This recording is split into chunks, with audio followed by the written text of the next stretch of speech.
বন্ধুরা সকলের কি অবস্থা, কেমন আছেন? আশা করবো সবাই ভালো আছেন। তো বাসায় আজকে কি রান্না হচ্ছিল তা আপনাদেরকে দেখানোর জন্য চলে আসছি। আজকে আমাদের বাসায় রান্না করা হচ্ছে রূপচাঁদা মাছ। তো রূপচাঁদা মাছ কাদের কাদের পছন্দ আপনারা দেখে নেন, আশা করবো ভালো লাগবে। এই যে ধোঁয়া উঠছে রূপচাঁদা মাছ, আমি আসলে এই মাছটা খুব খেতে পছন্দ করি, কিন্তু বেসিক্যালি আমরা কিন্তু ভাজি রূপচাঁদা খাই। তো আজকে রান্না করা হচ্ছে, ওফুলি আপনাদের কাছে ভালো লাগবে। তো সাথে কিন্তু আমাদের এখানে আবার বাত্তা শাক আছে। তো যেটা আমরা যেভাবে করব সেটা আপনাদের মাঝে তুলে ধরার চেষ্টা করে আসছি সেই প্রথম থেকেই।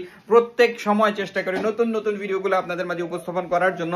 কতটা কিভাবে আপনাদের পছন্দনীয় হয় সেটা আমি জানি না, কিন্তু রীতিমতো আমি যথেষ্ট পরিমাণে এফোর্ট দিয়ে যাচ্ছি যাতে আপনাদের জন্য ভালো কিছু উপস্থাপন করতে পারি। হ্যাঁ, এটা ঠিক, আমি প্রত্যেকদিন আমার ডেইলি অ্যাক্টিভিটিস গুলো শো করছি, কারণ আমি যেটা মনে করছি যে আমি আমার ডেইলি অ্যাক্টিভিটিস গুলো শো করাটাই মনে হয় ভালো হবে। কারণ হচ্ছে ডেইলি কাজকর্মের মধ্যে আপনি যদি আবার অন্য একটা জায়গায় যা ভিডিও করতে যান সেটা করা হয় কি সম্ভব হয়ে ওঠে না। সো আমি যে কাজটা করি বা যা করি, যেভাবে করি, যেখানে যে ওই জিনিসটাই প্রেজেন্ট করার থিঙ্ক করি।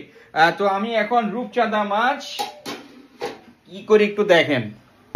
খুব সুন্দর ভাবে একদম পিস পিস, বেশি লাড়াচ্ছি না, মাত্র দেওয়া হয়েছে। তো যখন দেওয়া হয়ে গেছে তখনই থিঙ্ক করলাম আপনাদেরকে একটু দেখানো উচিত। ধোঁয়া উঠতেছে কি সুন্দর, আপনারা দেখতে পাচ্ছেন ধোঁয়া উঠা মাছ রান্না হচ্ছে। তো আশা করব জিনিসটা খেতে অনেক মজা হবে। অনেকটা তেল উঠতেছে, আপনারা খেয়াল করছেন, মানে কাশি কিছু মনে করেন না। আমাদের যখন আমরা ভিডিওগুলো করি, রান্না বান্নার ভিডিও বেসিক্যালি, তখন দেখা যায় আমাদের কি বলবো, যখন রান্না করি তখন দেখা যায় অনেক সময় ওই যে মরিচের স্মেল বা বিভিন্ন রকম স্মেলের জন্য কাশি আসে।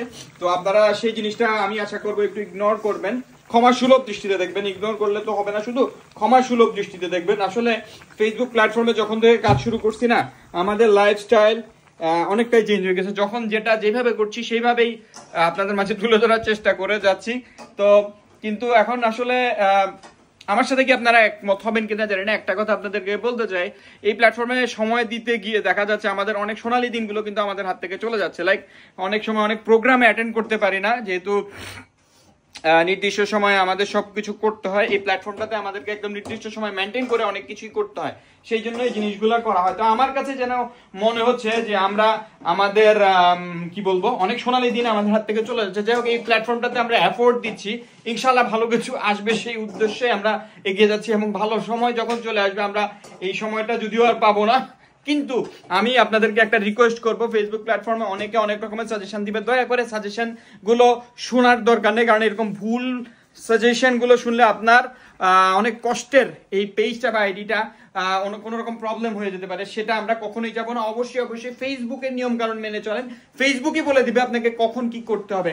আশা করি আপনারা জিনিসটা বুঝতে পেরেছেন। যাই হোক, এই মুহূর্তে আপনাদেরকে রান্নার ব্যাপারটা যেটা বলছিলাম, তো আপনারা যদি খেতে চান অবশ্যই চলে আসতে পারেন। আজকে বাসায় রান্না হচ্ছে রূপচাঁদা মাছ। তো রূপচাঁদা মাছ কাদের কাদের ভালো লাগে অবশ্যই কিন্তু কমেন্ট সেকশনে জানিয়ে দিবেন। আর সাথে রয়েছে ভাত্তার শাক ভাজি। তো আজকের জন্য বিরতি নিচ্ছি।